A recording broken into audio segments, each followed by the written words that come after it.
మన రాష్ట్రంలో ముఖ్యమైన చర్చ ఏంటంటే గూగుల్ కంపెనీ మన రాష్ట్రానికి రావడము, విశాఖ తీరంలో ఈ గూగుల్ కంపెనీ తన పెట్టుబడులు పెట్టుకోవడానికి ముందుకు రావడము హర్షించదగిన విషయము. ఈ రోజు గూగుల్ కంపెనీ దాదాపు $1.5 మిలియన్ అంటే ఒక 1.37 లక్షల కోట్ల ఇన్వెస్ట్మెంట్స్ ని మన ఆంధ్ర రాష్ట్రానికి తీసుకొచ్చి ఇన్వెస్ట్ చేయడము, ఇది అమెరికా బయట దేశాలలో ఇంత పెద్ద ఎత్తున పెట్టుబడి అనేది మొట్టమొదటిసారి భారతదేశంలో, అది కూడా ఆంధ్రప్రదేశ్ లో మన తెలుగు వాళ్ళ దగ్గర ఇన్వెస్ట్ చేయడం అనేది హర్షించదగిన విషయం. ఈ రోజు సుందర్ పిచాయ్ గారు ఈ యొక్క విషయాన్ని ఆయనే స్వయంగా తెలియజేయడము, అలాగనే ఇందులో శ్రీ నారా చంద్రబాబు నాయుడు గారు అలాగే నారా లోకేష్ గారి కృషి అంతగానో ఉందని చెప్పడము జరిగింది. దాదాపు దీని వలన కొన్ని లక్షల ఉద్యోగాలు రావడము, ప్రపంచ దేశాలన్నీ టెక్నాలజీ కోసము మన యొక్క రాష్ట్రం వైపు చూడడం అనేది మనం సాధించుకున్న ఒక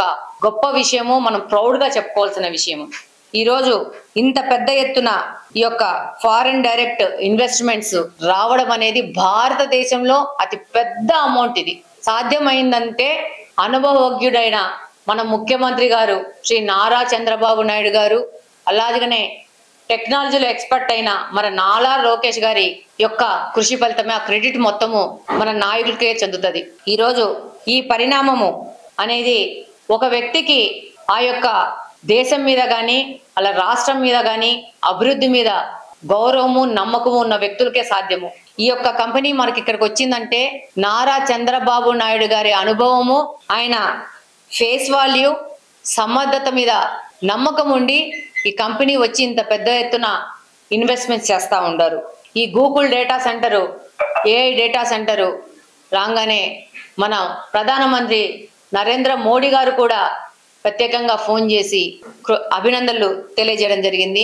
పక్క రాష్ట్రాల మంత్రులు, ముఖ్యమంత్రులు కూడా ఈ యొక్క ఘనతకి ఒకవైపు నుంచి పెద్ద ఎత్తున హర్షధ్వానాలు తెలియజేస్తా ఉన్నారు. విద్యార్థులు, యువత, ఇప్పుడే డిగ్రీలు కంప్లీట్ చేసుకున్న వాళ్ళైతే ఎంతో ఆశాభావంతో ఈ యొక్క పెట్టుబడుల్ని స్వాగతిస్తున్నారు. వాళ్ళకున్న ఆపర్చునిటీస్ పెరుగుతున్నాయని చెప్పి సంతోషంగా ఉన్నారు.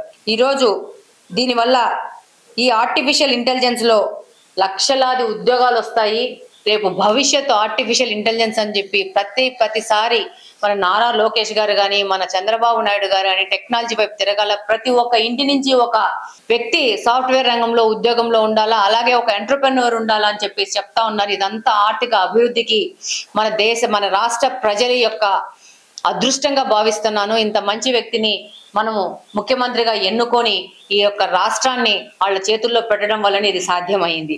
ఒకవైపు ప్రతి ఒక్కరు హర్షధ్వానాలు వ్యక్తం చేస్తా ఉంటే వైఎస్ఆర్సీపీకి సంబంధించిన వాళ్ళు ఈ యొక్క గూగుల్ ఏఐ డేటా సెంటర్ అనేది ఒక గోడౌన్ మాత్రమే, దానికి వచ్చే ఉపాధి అవకాశాలు ఒక 10 మంది వాచ్మెన్లు మాత్రమే అని చెప్పేసి మాట్లాడుతున్నారంటే వాళ్ళ అవగాహన రాహిత్యము చూసి నవ్వాలని కూడా అనిపించట్లేదు. అయ్యో పాపం అని పిటి చేయాల్సి వస్తా ఉంది.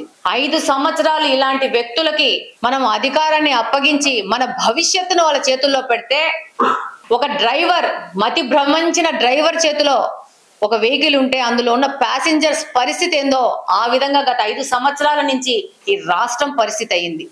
ఈరోజు రాష్ట్ర ప్రజలు ఈ యొక్క పార్టీ యొక్క వాస్తవాలను తెలుసుకొని ఈ పార్టీ వారిని రిజెక్ట్ చేశారు. చేసినా కూడా వీళ్ళు ఈ రాష్ట్రాన్ని నాశనం చేయడానికి వీళ్ళు ఇంకా ఏమాత్రము తగ్గటం లేదు. ఈరోజు ఎలాంటివంటే అలాంటి మాటలు మాట్లాడుతూ అవహేళన చేస్తున్నారు.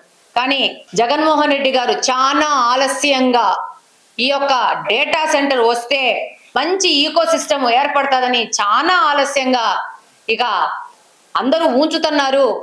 తప్పదు, దీని గురించి ఒక పాజిటివ్ మాట్లాడాలనే తప్పని పరిస్థితిలో మాట్లాడాడు తప్పితే మన రాష్ట్ర ప్రజల గురించి ఏ మాత్రమైనా ఈయనకు బాధ్యత ఉందా?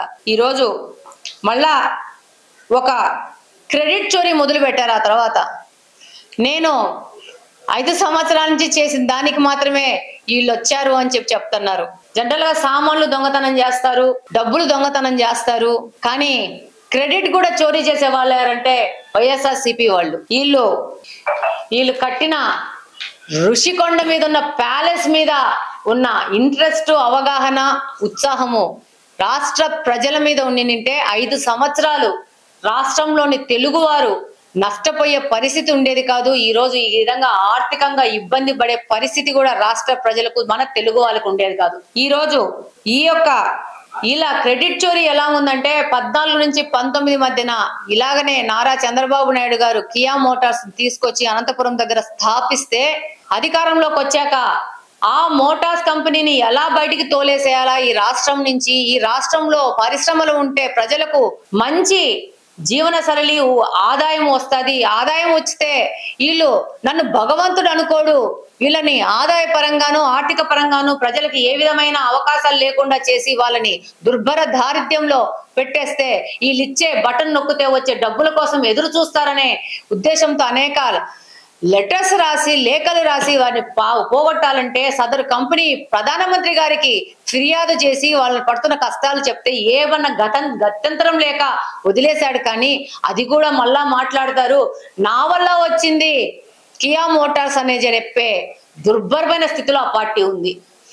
ఈరోజు ఈ రాష్ట్రానికి మంచి చేయకపోయినా పర్లేదు, ఈ రాష్ట్ర ప్రజల మంచి కోసం ఆలోచించకపోయినా పర్లేదు, కానీ ఇలాంటి మంచి కార్యక్రమాలు జరుగుతూ రాష్ట్రానికి ఉపయోగపడుతూ యువతకు భవిష్యత్తుకు పునాదులు వేస్తున్న విషయాల మీద కానీ, ముఖ్యమంత్రి గారి గురించి కానీ, ఉప ముఖ్యమంత్రి గురించి కానీ, అలాగనే మన యువ నాయకుడు నారా లోకేష్ గారి గురించి కానీ అవాకు చెవాకులు మానేయడం బెటర్ అని చెప్పి వైఎస్ఆర్సీపీ పార్టీకి నేను తెలియజేసుకుంటా ఉన్నాను. ఈ రోజు మీరు ముఖ్యంగా గమనిస్తే ఇది తెలుగు ప్రజలు, ఆంధ్రప్రదేశ్ ప్రజల యొక్క విజయము.